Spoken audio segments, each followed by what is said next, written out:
Lo prometido es deuda y aquí está con nosotros, por supuesto, nuestro invitado del día de hoy, Nacho Montero de All Voices. Es una página española, ya él nos estará comentando precisamente de qué se trata y además que este es el mes del libro en Alternativa Musical y nosotros, es el día del libro el 23 de abril, pero nosotros hemos decidido tener todo el mes del libro precisamente para motivar la lectura tanto en los niños como en los adultos, que se ha perdido un poco y que además ahora tienen una nueva tendencia de la que también vamos a estar conversando con Nacho, que aquí está para todos nosotros. Nacho, te doy la más cordial bienvenida desde España, está con nosotros, hasta ahora son las 4:08 de la tarde en España. Muy buenas tardes para Nacho. ¿Cómo estás, Nacho? Pues muy buenas tardes en España, muy buenos días a toda Venezuela desde el otro lado del Atlántico. Encantado de estar contigo, Marcos. Bien, Nacho, espectacular. Gracias por esta entrevista y por supuesto que vamos a estar compartiendo durante varios minutos. Nacho, cuéntanos un poco de ti, quién es Nacho Montero y a qué te dedicas como tal. Bueno, lo que he hecho toda la vida es igual que estás haciendo tú en este momento, desde que prácticamente pensé que es lo que quería hacer en mi vida, pues es radio y es lo que inicié hace ya más de 30 años. Y esa radio que comencé a hacer hace tantísimos años, pues ha ido evolucionando con los tiempos y lo que en un momento se llamaba radio, pues ahora se llama podcast o lo hemos llamado radio corporativa o lo hemos llamado de muchas maneras, pero al final el sentido es el mismo, es el de comunicar, ¿no?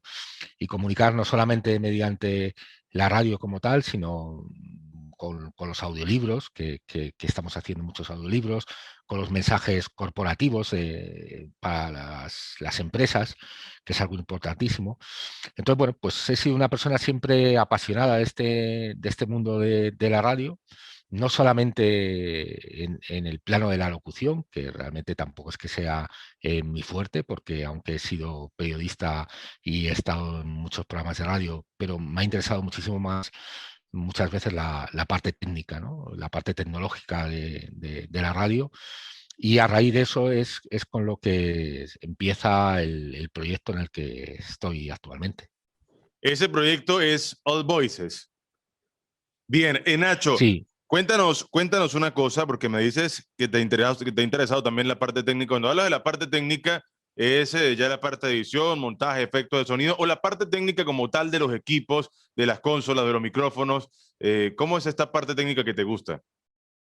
pues absolutamente de todo. Mi primer trabajo en una emisora de radio fue como técnico de sonido, realmente yendo a todos los eventos, desde partidos de fútbol hasta los plenos del Congreso de los Diputados, hasta todos los eventos que podía haber, si había cualquier accidente o cualquier cosa, pues para montar la unidad móvil y hacer las conexiones en directo desde ese sitio.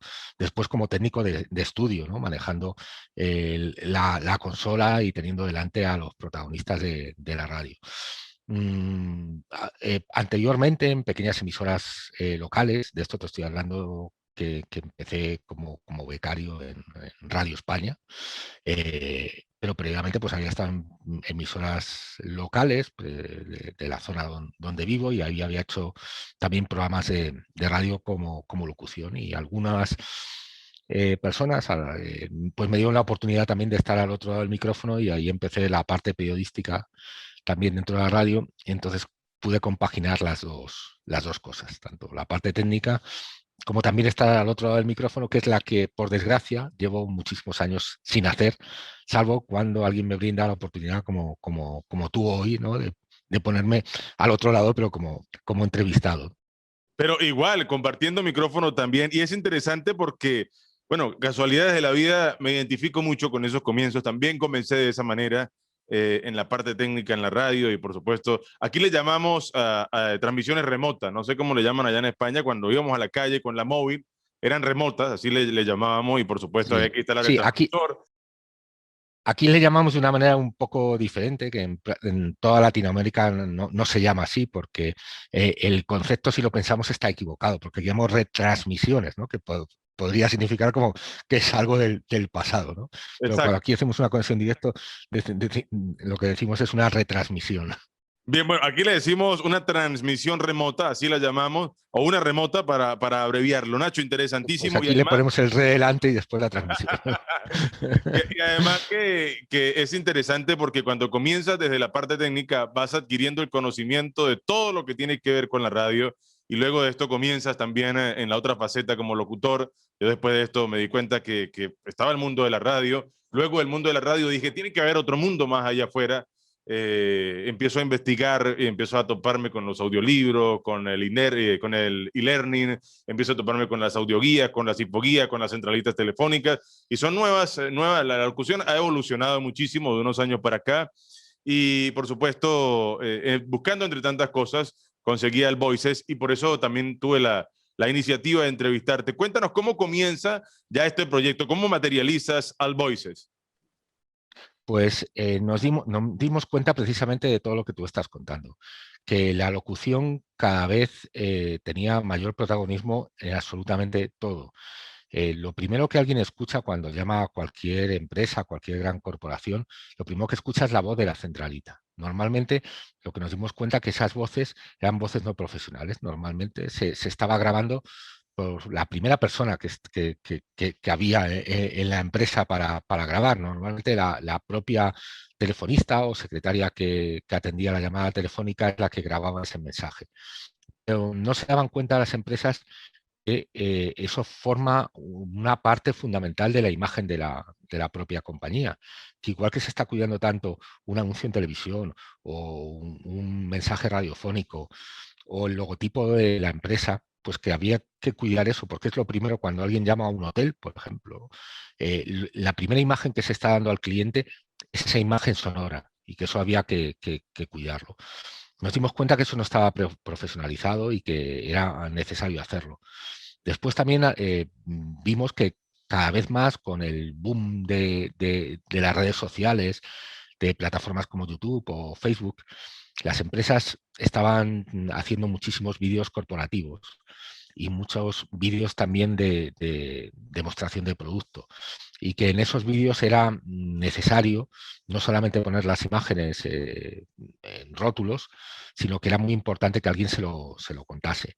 Y ese era un nuevo mundo que estaba así sin explorar y para el que hacían falta muchísimas locuciones. Después también empezamos a ver que algo que en Estados Unidos sí llevaba bastante tiempo funcionando, pero que en Europa no era tan habitual y eran los audiolibros, ¿no?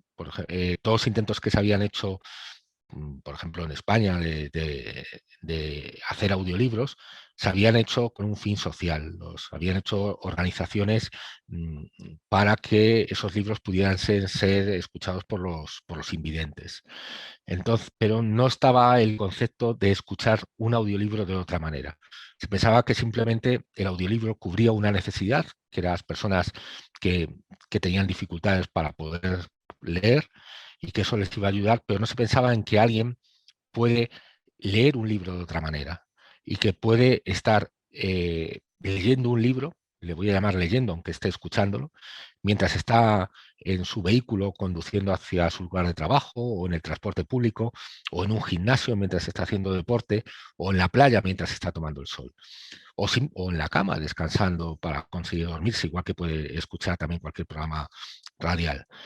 Entonces, en Europa, algunas empresas, para que más trabajamos nosotros, que es una empresa sueca que se llama Storytel, llevaba ya algunos años con este concepto, ha conseguido expandirlo a bastantes lugares del mundo. De hecho, en Latinoamérica ya está en México bastante implantado y ya hacia otros países. Y tenían unos datos de oyentes en audiolibros muy altos. Y cuando decidieron que se implantaban en España, pues nosotros teníamos un volumen de locutores y de voces bastante alto y nos pidieron si podíamos ayudarles hasta el punto que en la empresa hicimos 200 audiolibros en menos de 6 meses para que ese lanzamiento en España tuviera el mayor número de audiolibros posibles. Después llegó México y tuvimos que hacer bastantes audiolibros que no tuvieran acento español, que sé que para Latinoamérica suena un poquito duro y fuerte, y que estuviese un poco más suavizado. Entonces teníamos que hacerlo con lo que nosotros llamamos latino neutro, ¿no? Y es que no sea tan fuerte como suena el español de España, y que a la vez tampoco fuese muy diferenciable si era de un país u otro de Latinoamérica, excepto en algunos países que, como bien sabes, en Venezuela no ocurre, pero sabes que hay países como Argentina o Chile que sí que tienen un acento muy, muy marcado, y hay que hacer audiolibros muy específicos también para ellos. Pues en general, viendo toda esa necesidad, lo que vimos es que había una oportunidad de crear una plataforma donde se pudiesen seleccionar esos locutores de forma online. Aunque, si te cuento la verdad, pues al final la plataforma no deja de ser un escaparate, porque al final al cliente hay que atenderle de forma totalmente personalizada, ¿no? Entonces, aunque se pudiera hacer, y se hace todo el proceso de contratación de forma totalmente automatizada, pero al final lo que quiere el cliente es que tú le atiendas con cariño, le busques la mejor voz y se fía totalmente de ti y prefiere que tú elijas por él. El cliente quiere esa afinidad y quiere sentirse, lo que tú dices, quiere sentir esa atención directamente personalizada. Aún no compartimos completamente ese concepto de darle todo a la parte digital o a la parte automatizada. Y pues bueno, hablabas del acento, obviamente del acento latino, aquí en España, de hecho aquí en Latinoamérica, de hecho, ustedes fueron los que comenzaron con el doblaje, hablando también del Sí. doblaje. Y recuerdo que en mi infancia veía la serie del Zorro, que era doblada al español, pero castellano por ustedes. Nunca vi una versión del Zorro que fuera doblada en Latinoamérica. Y pues a uno se le queda el acento, ¿no? Entonces, tenían, el acento era muy marcado también, el español. Sin embargo, no es, es un acento duro, como lo dices, pero no es tampoco algo que irrumpa en el oído. Y ahora, ¿cómo notan los españoles el acento neutro latinoamericano? ¿Tiene, digamos, algún locutor latinoamericano, algún narrador latinoamericano, algún auge allá en España, o los españoles de plano solamente quieren la voz de los españoles? Pues es una pena porque, no sé, en mi empresa y con mis compañeros que trabajamos tanto con muchas voces latinoamericanas, y que después de tanto tiempo trabajando veo que la manera de narrar, por ejemplo, para un audiolibro, es mucho más sensible y mucho más dulce de lo que yo veo cuando algún locutor español me graba un audiolibro, pero por desgracia no nos acabamos de acostumbrar a, que es una pena, ¿no? Que compartamos el mismo idioma, salvo algunos pequeños giros que nos ocurre dentro de España. Tampoco habla igual un gallego que un catalán, que un andaluz, y también hay diferencias de acento muy grandes entre unos y otros, pero sin embargo está aceptado el castellano de Madrid, que tampoco, o que para muchos catalanes tampoco les suena bien, porque cometemos también determinadas cosas, como las des, las decimos zetas, o algunas otras cosas. Pero sin embargo, no se acepta, por desgracia, demasiado bien. Pasa en Netflix, que las series o las películas que todavía no ha dado tiempo a doblar en España no tienen la misma aceptación. Es algo que yo creo que irá cambiando, pero que no debería ocurrir, porque simplemente es una cuestión de percepción, de no estar acostumbrado a un determinado acento.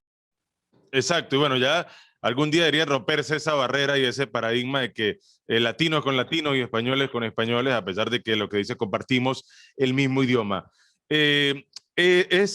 Digamos, está bien dicho audiolectura, Nacho, está bien dicho audiolectura en vista de que obviamente es de cierta manera una lectura con un audio. Está bien dicho que yo diga, hoy estoy haciendo una audiolectura. Pues yo creo que es un término de los más adecuados que he escuchado para definirlo precisamente. Yo creo que es totalmente correcto. Es que también hay alguna polémica.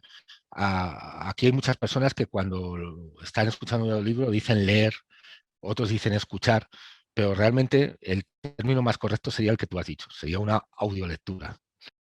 Bien, y ahora sabes que cuando uno personalmente lee un libro, va aprendiendo palabras nuevas y va aprendiendo, digamos, algunas frases nuevas también, va enriqueciendo el léxico y va adquiriendo también de cierta forma algún conocimiento.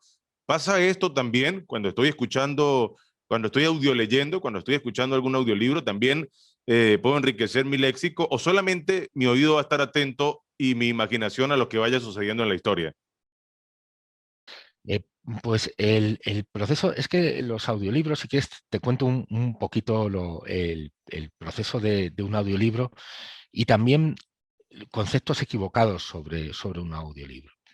Hay muchas personas que piensan que un audiolibro va a ser como si estuviesen viendo una película en televisión o una serie y que va a ser con diferentes personajes que lo están interpretando. Eso es otra cosa. Eso puedes hacer una lectura dramatizada o pues, pero no es un audiolibro. Un audiolibro, la magia que tiene, y además yo creo que es lo importante, es dejar volar la imaginación del audiolector, como decías. Y entonces lo bonito y lo que es muy complicado es que el narrador consiga que con su voz el oyente diferencie quién es cada uno de los personajes y no tenga dudas. Y que es un poco trasladar lo mismo que ocurre cuando tú estás leyendo un libro físicamente sobre el papel, que ocurra lo mismo cuando lo estás escuchando, ¿no? Y, y dejar esa buena parte de imaginación. No puedes trasladar el que cada personaje tenga una voz diferente, o sea, que muchas veces se está haciendo, para mí, de forma equivocada, para intentar que haya un mayor índice de escuchas y que eso lo va a hacer más llamativo, pero eso lo puedes hacer.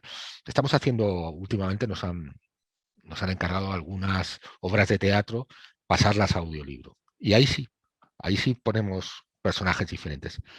Pero si no, un libro, el narrador tiene que ser el mismo que hace la parte de narración y que interpreta a los personajes. Por eso es muy importante también el proceso previo de coger ese manuscrito, que el autor, el escritor, si está vivo, nos diga qué voz le gustaría para ese audiolibro. Hay algunos autores que quieren que toda su obra sea entera hecha por el mismo narrador. Y entonces seleccionar cuál va a ser la voz más adecuada. Primero hay que seleccionar si es una voz más joven, un poquito más mayor, si tiene un tono más agudo, un tono un poco más grave. Lo que normalmente ahora se estila pues son los tonos medios, los tonos muy graves que, como bien sabes, en radio y en televisión, pues son los que siempre han sido los que han triunfado. Pero para un audiolibro, que es algo que hay que escuchar a lo mejor de entre 4, 5, 6 horas, 7 seguidas, depende del texto, hay veces que a lo mejor puede acabar cansando al oído si se escucha demasiado. Entonces, seleccionamos si va a ser voz masculina, voz femenina, esa edad, ese tono, y se convoca un casting.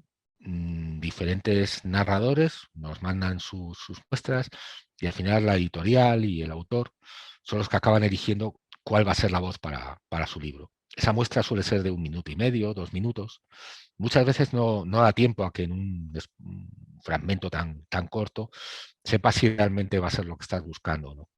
Entonces, una vez que se ha hecho una preselección, se graba un primer capítulo entero y el autor o la editorial ya deciden que sí es lo que quieren. Si no fuera, pues se vuelve a repetir el casting y se vuelve a convocar otra vez.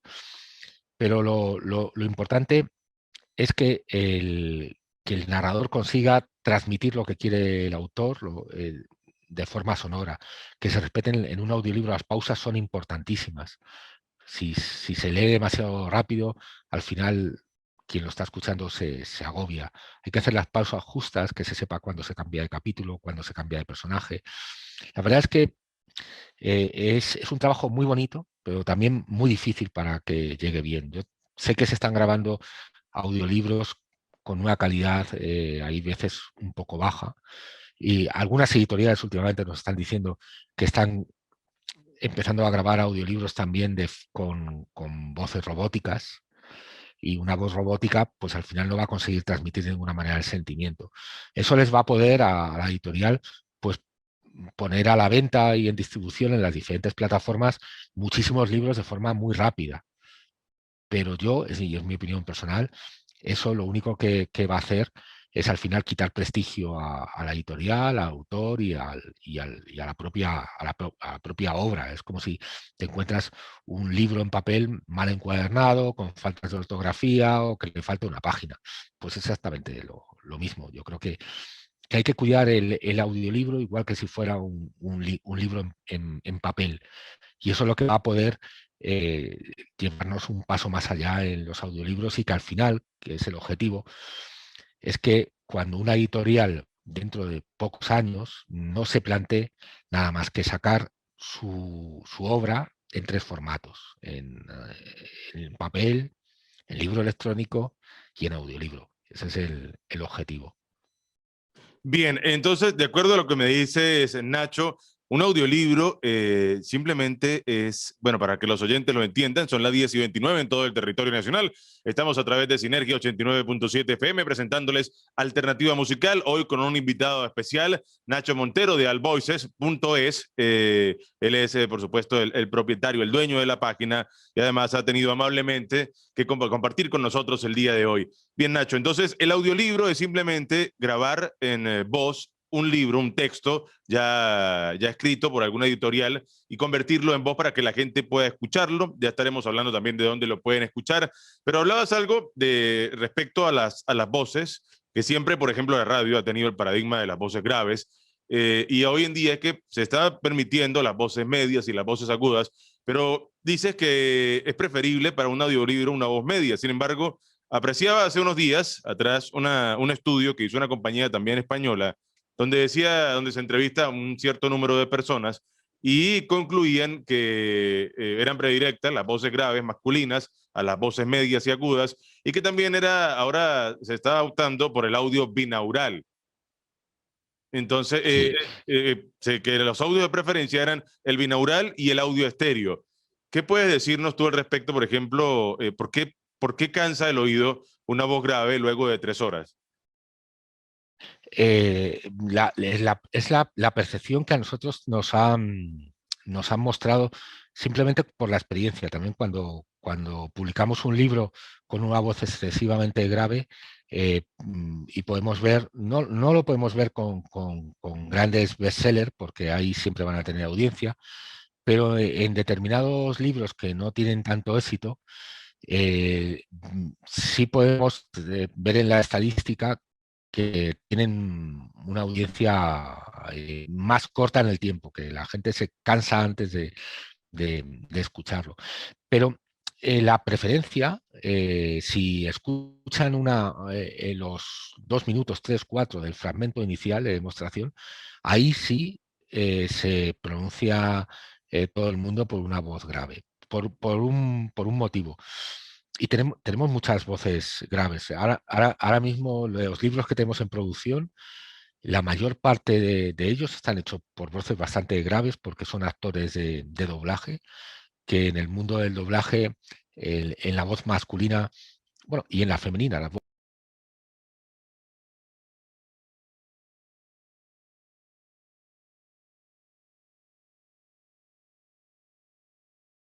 mejor, pero los hombres todavía mucho más. Eh, si ves cualquier película doblada al castellano en España, verás que todos tienen una voz muy grave.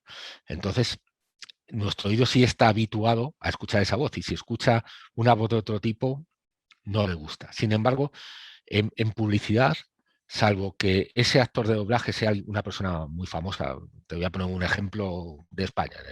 En España, uno de los actores más famosos de doblaje se llama Ramón Ga, que es quien dobla a Bruce Willis, por ejemplo, o a muchísimos actores, ¿no? Entonces, muchas veces se elige su voz porque se va a asociar inmediatamente al actor al que dobla, y tiene una voz muy grave y hace muchísima publicidad. Pero ¿por qué es él? Porque la gente sabe que es su voz. Pero si no, en publicidad ahora mismo se está atendiendo a voces medias que transmitan un tono cálido, no tan fuerte. Es por lo menos en España la tendencia en cuanto a publicidad. Todo lo que nos piden para grabación de spot publicitarios son tonos cálidos y voces medias. Bien, y ahora también decía, bueno, de hecho aquí en Latinoamérica también pasa lo mismo con el doblaje y con la parte publicitaria y con otras facetas de la locución, pero es interesantísimo este tema, además de que también decías que debe ser leído o debe ser narrado el libro por un solo narrador. Está correcto decirle narrador, ¿cierto? Sí, sí. Nosotros narrador o narradora, porque como tenemos Exacto. no sé si la misma tendencia en Latinoamérica a desdoblar el lenguaje, pues sí, narradores o narradoras. Exacto, exacto. Pero por allí hay compañías que también he apreciado que están haciendo una caracterización más pronunciada de los audiolibros y además que le están colocando voces a cada personaje. ¿Qué opina Nacho Montero de esta tendencia de colocarle diferentes voces a un audiolibro, de hacerle una caracterización más pronunciada, pues? Sí, yo un poco lo que te decía antes, se está haciendo bastante, pero yo no le llamaría audiolibro. Yo a ese tipo de género, que también se está haciendo, y plataformas en España tienen una sección dedicada a eso. Yo le llamaría una ficción sonora, no un audio. Yo creo bastante diferente a un audiolibro, pero lo hacen sobre todo con fines publicitarios para intentar dar una mayor repercusión Hay plataformas importantes que están haciendo esas ficciones sonoras a unos costes altísimos y cuesta mucho trabajo amortizar un audiolibro, Marcos, porque tiene unos costes de producción muy altos. Y, y aunque un audiolibro tenga, como te decía, lo que pasa es que no sé si había salido o no, la ventaja de que, a diferencia de un libro en papel, nunca se agota la tirada, que no hay que reimprimir ejemplares, con lo cual eh, se puede amortizar a lo largo de los años y una vez que, aunque tarde 2, 3 años en amortizarse esa producción, todo lo que llegue después para una editorial va a ser beneficio, porque ya no tiene coste. Pero aún así, si se quiere hacer una buena producción, pues un audiolibro puede costar, te lo voy a decir en euros, que más o menos en dólares viene a ser un- un poquito parecido, ¿no? Pues puede costar 3.500, 4.000 euros la producción de un audiolibro. Entonces, cuesta bastante trabajo para una editorial pensar en hacer muchos juntos y esperan también a ver cuál va a ser la reversión económica en las ventas. Hay editoriales muy grandes que sí apuestan abiertamente por hacerlo, eh, mm, pero el Grupo Planeta, por ejemplo, ha apostado por ello y estas plataformas como pueden ser Audible o Storytel o algunas otras que están entrando, incluso plataformas de podcast que están metiendo también ahora bastante audiolibro dentro de su catálogo, que en su lanzamiento invierten mucho dinero en hacer producción para poderlo potenciar, pero que después le van dejando ya la mano libre a las editoriales para que sean ellas las que produzcan. Perfecto. Nacho, y me hablas de más o menos un coste de 3.500 euros de un audiolibro, de producirlo, pero estamos hablando de cuánto tiempo de producción, de 1 hora, de 2 horas, de cuánto tiempo el coste. 3.500 porque por una producción de cuánto tiempo. No, ahí te estoy hablando en libros que puedan tener una duración de 10, 12 horas, que son novelas grandes, y estamos hablando de una novela de Ken Follett, por ejemplo, o de Dan Brown, o novelas grandes. Un audiolibro normal de una novela normal puede durar 3, 4 horas, la media puede ser 4 horas, y la editorial lo puede hacer por 1.000 y pico euros. Al narrador, ¿cuánto tiempo le lleva a un narrador? También va a depender mucho de la habilidad que él tenga.